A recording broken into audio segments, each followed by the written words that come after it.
Hello दोस्तों, welcome back to new video of this YouTube channel. आज हम लोग पढ़ने वाले हैं एक्सरसाइज 14.1। सबसे पहले बताते हैं, फर्स्ट क्वेश्चन दे रखा है आपको, find the common factors of the terms 12x and 36। First part दे रखा है, तो 12x को हम लोग लिख सकते हैं 2 2 ज़ा 4 3 ज़ा 12 और इंटू में एक x था तो x लिख लेंगे। उसके बाद में 36 दूसरा टर्म दे रखा है, तो 36 को लिख सकते हैं 2 2 ज़ा 4 3 ज़ा 12 इंटू 3 यानी कि 12 3 ज़ा 36। ठीक, उसके बाद में कॉमन फैक्टर्स इसमें क्या मिलेंगे, यहाँ पे भी 2 इंटू 2 इंटू 3 है, यहाँ पे भी 2 इंटू 2 इंटू 3 है, तो 12 हमारा आंसर हो जाएगा कॉमन फैक्टर जो कि है। उसके बाद में नेक्स्ट क्वेश्चन दे रखा है 2y और 22xy, तो 2y को हम लोग 2 इंटू वाई लिखेंगे क्योंकि उससे ज़्यादा उससे तोड़ा नहीं जा सकता है।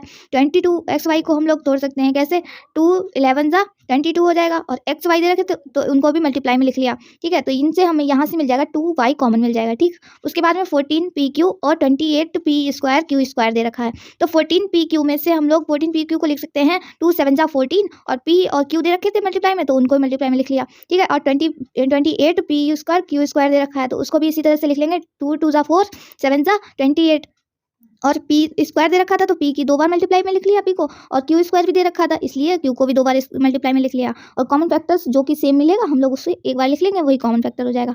इसके बाद में 2x 3x² और 4 दे रखे हैं टर्म्स, तो उसमें 2x में को लिख सकते हैं 2 इंटू एक्स, 3x² को लिख सकते हैं 3 इंटू एक्स क्योंकि एक्स स्क्वायर दे रखा था इसलिए 2 बार लिख लिया मल्टीप्लाई में। 4 दे रखा था तो 2 2 ज़ा 4 हो गया, कॉमन फैक्टर्स मिल जाएगा 1। क्यों, क्योंकि यहाँ पर कोई भी चीज़ कॉमन नहीं है लेकिन 1 सभी में कॉमन होता है क्योंकि कॉमन 1 से सबको डिवाइड किया जा सकता है। इसके बाद में fifth question 6 abc 24 ab² 12 a² b। 6 abc को हम लोग लिख सकते हैं 2 3 ज़ा 6। ठीक, और इंटू में abc दे रखा था तो मल्टीप्लाई में abc लिख लिए। इसके बाद में 24 ab² था तो 24 को हम लोग लिख सकते हैं 2 2 ज़ा 4 2 ज़ा 8 इंटू में 3 यानी कि 8 3 ज़ा 24। a एक बार दे रखा था तो मल्टीप्लाई में एक बार a लिख लिया, b² दे रखा था तो 2 बार मल्टीप्लाई में b लिख लिया। उसके बाद में 12 a² v दे रखा है तो 2 2 ज़ा 4 3 ज़ा 12 इंटू में a² दे रखा था तो a की 2 बार मल्टीप्लाई में लिख लिया a को, और b दे रखा था तो मल्टीप्लाई में b लिख लिया। इसके बाद में कॉमन फैक्टर्स जो चीज़ें कॉमन होंगी वो हम लोग एक बार लिख लेंगे। 6 a भी हमें कॉमन मिल गया यहाँ से। ठीक, उसके बाद में है 6 question 16x³ -4x² 32x। 16x³ को हम लोग लिख सकते हैं 2 2 ज़ा 4 2 ज़ा 8 2 ज़ा 16 और x³ दे रखा था यानी कि 3 बार x को मल्टीप्लाई में लिख लेंगे। इसके बाद में -4x² दे रखा था तो माइनस को हमने वैसे ही रखा, ब्रैकेट में लिख लेंगे। 4 को लिख सकते हैं 2 2 ज़ा 4 और इंटू में x² था तो x को 2 बार मल्टीप्लाई में लिख लिया। 32x दे रखा था तो 32 को लिख लेंगे 2 2 ज़ा 4 2 ज़ा 8 2 ज़ा 16 2 ज़ा 32 और एक x दे रखा था तो मल्टीप्लाई में एक x आ गया। ठीक, अब यहाँ से हमें 2 2 ज़ा 4 इंटू एक्स यानी कि 4x कॉमन मिल गया इसलिए कॉमन फैक्टर हो जाएगा 4x इन सब में। इसके बाद में है 7 क्वेश्चन 10pq 20qr 30rp, तो 10pq को 2 5 ज़ा 10 और pq दे रखे थे मल्टीप्लाई में तो मल्टीप्लाई में लिख लिया उन्हें भी, और इस तरह से लिख लिया।